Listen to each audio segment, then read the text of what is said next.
चली मैं, अपनी मम्मी के घर चली मैं, लो चली मैं। मायके जाने की अलग ही खुशी होती है। अरे ओ देवरानी जी, कहाँ जा रही हो इतना तैयार होकर? दीदी, आज मैं अपने मायके जा रही हूँ। अच्छा, कब लौटोगी? दीदी, 1 हफ्ते रुकने को सोच रही हूँ। क्या 1 हफ्ता? कुछ ज्यादा नहीं हो गया 1 हफ्ता? तुम्हें तो पता है ना कि अंशु के पेपर भी स्टार्ट हो गए हैं और तुम वहाँ रुक जाओगी तो सारा काम मैं अकेले कैसे करूँगी? अरे दीदी, जब मैं नहीं थी तब भी तो आप सारा काम अकेले ही करती थी। और फिर काम करूँगी तो अंशु के पेपर की तैयारी कैसे करवाऊंगी, ये बताओ। एक काम करो, 1-2 दिन में जल्दी लौट आना, फिर कभी चली जाना तो रुक लेना। और वैसे भी तुम्हारा मायका बहुत दूर थोड़ा है, यहीं पर है, चाहे जब चली जाना। अच्छा ठीक है दीदी, अगर ऐसी बात है तो मैं नहीं जाती हूँ मायके। बड़ी आई, मायके जा रही थी। अरे बहू, तुम अभी तक यहीं हो? तुम्हें तो आज मायके जाना था ना, तभी आज सुबह से चिड़िया की तरह चहक रही थी। नहीं माँ जी, अब मैं मायके नहीं जा रही हूँ। क्यों, क्या हुआ? कुछ नहीं मम्मी जी, मुझे पता नहीं था कि अंशु के पेपर चल रहे हैं, वरना मैं मायके कभी नहीं जाती। वो तो अभी अभी दीदी ने आकर मुझे बताया। अच्छा, तो ये बात है।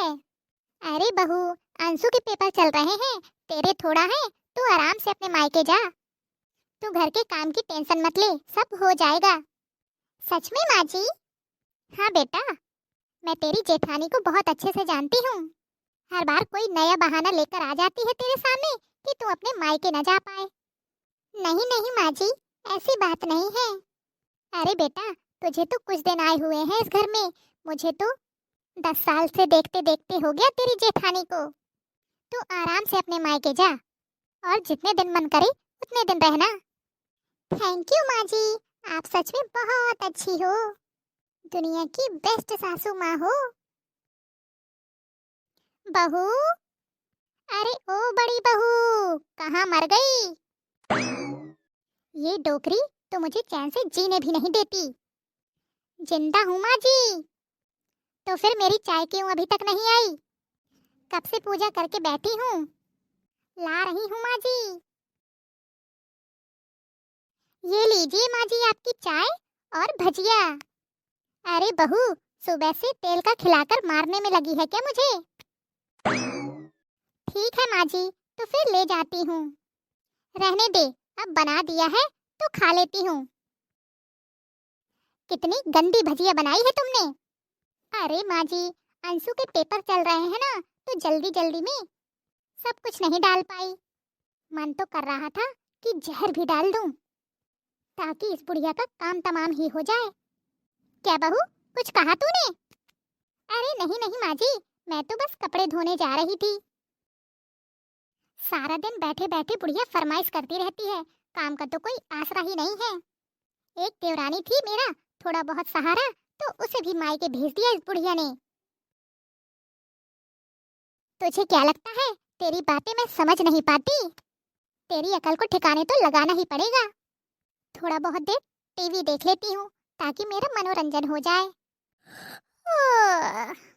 टीवी देखते देखते कब नींद आ गई मुझे तो पता ही नहीं चला। अब तो बहुत जोरों की भूख लगी है, बहू अभी तक खाना बनाकर नहीं लाई, पता नहीं क्या कर रही है। बहू, अरे ओ बहू, कुछ खाने को मिलेगा कि नहीं? आज तो ये कुछ नहीं बोल रही, क्या बात है? अरे ओ बहू, भूखे मारोगी क्या? आज खाना बनाने में इतनी देर क्यों लगा दी? अरे माँ जी, अब आपने ही तो फरमाइश की थी कि कढ़ी बनाना, सब्जी बनाना, चावल बनाना, रोटी बनाना। अब ये सब बनाने में टाइम तो लगता ही है, मैं कोई मशीन तो हूँ नहीं। ये तो एहसान मानो आप मेरा कि मैंने इतना सारा खाना बनाया आपके लिए, वरना डॉक्टर ने तो आपको केवल खिचड़ी खाने के लिए बताया है। हाँ हाँ, तू मेरी माँ बन जा। अब खाना रखेगी भी या मेरा मुंह देखती रहेगी? कल घर में पूजा है, जाकर सब तैयारी कर ले।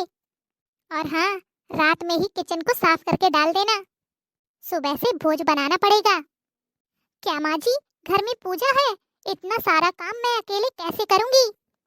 अरे तू कैसी बहू है। तुझे तो खुश होना चाहिए कि घर में कल पूजा है। और तुझे इस बात की टेंशन है कि इतना सारा काम तू अकेले कैसे करेगी। जब तू अपने मायके गई थी ना, तो तेरी देवरानी ने घर में सारा काम अकेले संभाला था। उस टाइम तो घर में जाप भी चल रहा था और रात में जगराता का कार्यक्रम भी रखा गया था। सारा दिन दौड़ भाग करती थी तेरी देवरानी और रात में जगराते की सारी जिम्मेदारियां देखती थी। इस बार तेरा नंबर है, तू मेरी नाक मत कटा देना।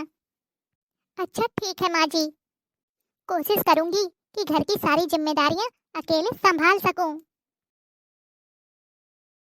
देख लेने भैया बहनी है, अपनी बहुअन की अकल कैसे ठिकाने लगाई जाती, मुझसे सीख लो। बहुत अपनी देवरानी के ऊपर हुक्म चलावत रहा थी सारा दिन, अब यह अकल ठिकाने लग गई। जब घर के सारा काम अकेले करेगा परी, अगर मुंह बनाई तो चार बातें और सुनी।